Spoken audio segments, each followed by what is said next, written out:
We need healthy lungs to breathe, and it's increasingly being recognised that early life exposures affect whether you grow healthy lungs. In Africa, pregnant women and small children are exposed to many hours of high levels of smoke every day, and this is having life-changing and life-limiting effects on huge numbers of children. Dr. Rupert Jones, a lung health expert at Plymouth University's medical school, explains the situation in many villages across Africa. So when you go to the villages and you see the cooking areas, these are very small spaces. They may be 6 foot square or even smaller. They've got brick walls, they've got a tiny window, they've got a door which is normally sealed off, and there's a fire. And that is throwing out a lot of smoke. And if you go in there, your eyes will be streaming, and you think about what it's like to be cooking in there every day. And we know the women are exposed for 7 hours a day, and they're in there with their children because someone's got to look after the baby. And if the baby's strapped to the back, they are exposed to a massive level of smoke exposure and for a huge period of time. And sometimes these fires are tended to by small children as young as 4. That means they get high exposures for huge periods of time, just in that critical time when their lungs are growing. As a consultant paediatrician working in Uganda, Dr. Rebecca Nantanda sees many cases where exposure to biomass smoke is severely damaging the health of pregnant women and their children. When a pregnant woman is exposed to smoke, there are different things that can happen to that pregnancy. Sometimes you may have them bleeding, what medically we call antepartum hemorrhage, bleeding during pregnancy. Sometimes they may end up having a baby born too soon, which we also refer to as premature births. And sometimes they have an increased risk of getting what we call preeclampsia, that literally we call it having high blood pressure during pregnancy. And all those, consequently, you have the mother being at risk of dying because of, for example, the bleeding, the preeclampsia, but also when you have a premature baby, then you have the risks of the premature baby occurring, like difficulties in breathing, the high risk of infections. So all those are consequences to the pregnant mother. Now, when it comes to the babies, remember the baby is young, their lungs are still growing. So if these lungs are exposed to smoke or from cooking, for example, then it causes damage to the growing lungs. And then they can have repeated infections every time, and now the child is coughing, the child is having pneumonia, they are going to the hospital every time and then. And as they grow, they also have an increased risk of having asthma. When they are older, they have an increased risk of getting chronic pulmonary obstructive disease, which we refer to as COPD. And of course, we know that when people are exposed to smoke, then their risk of actually getting TB disease is also high. This is a huge scale problem in Africa.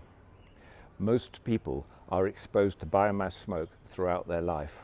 In our earlier studies, we showed that 1 in 8 adults were suffering from chronic lung disease. Even as young as 30, they had signs of this disease. Later in life, they get respiratory symptoms such as cough and breathlessness. These progress so they become disabled. Life becomes very hard for them, and it can be a life-shortening illness. It increases the risk of death prematurely. And sadly, there's very little awareness of this problem in the community. That includes the health services in the community and the people living in the community. They don't know that this is a problem, and they don't know how to deal with it. And yet the steps to deal with it are really quite simple. Once we discovered the scale of the problem, we couldn't stand idly by. People, through lack of awareness and lack of simple measures, are dying or becoming very disabled, and this is a completely preventable problem. With a strong foundation of research, Dr. Rupert Jones and his team at Plymouth University worked alongside specialists at the Makerere Lung Institute in Kampala, Uganda, to create an education programme which could ultimately prevent many people from suffering serious lung health issues. This project was started 3 years ago. It was funded by the Horizon 2020 programme of the European Union, and this project is part of a wider program of research, which is looking at chronic lung disease. How does it occur in the different settings? How can we identify and diagnose people? How can we manage them in terms of smoking cessation? How can we manage them in terms of biomass smoke exposure? How can we treat them with pulmonary rehabilitation and other innovative methods? It also includes work in children, particularly around asthma. So the way this works is that we take our existing research, which shows that we can reduce exposures and we can prevent problems, and we put that into practical implementation in Uganda. We develop materials with the midwives and the health service locally, such as flip charts, such as posters, such as booklets. We make the whole community aware of the problem. We then do the teaching of the midwives, and we have packages of education materials for them. We then assess how they deliver that in the community. Throughout this whole program, there's a rigorous assessment so we can see that this is working. On a visit to Uganda, members of the Plymouth University project team were able to see how their work was being put into practice. Here, medical scientist Dr. Sanna van Kampen reflects on the response to the programme.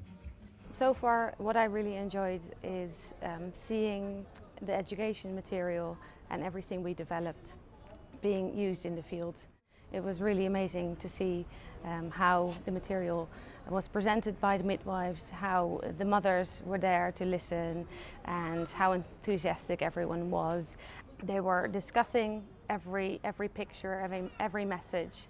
And I think what we got back from the midwives afterwards is that the mothers really learned a lot. The engagement and interaction was really incredible. So we were able to teach them about the stoves that they use, the fuel they use, that the cooking areas are sealed in, and that they need at least 2 windows, they need good ventilation, you need space under the roofs so that air can get out, and all of those things are simple measures, and yet that can help the smoke come out, and that prevents a lot of problems for the mothers and the small babies. I hope this project will achieve a change in behavior for the better in the local communities in Uganda, starting with Jinja district, and hopefully in the future it can be expanded to the rest of the country and beyond. This project addresses a huge problem using simple tools and technologies, and as a result we can prevent people getting serious disability and dying. And we expect this to be used not just in Africa but in Asia and other places where smoke exposure is a big problem.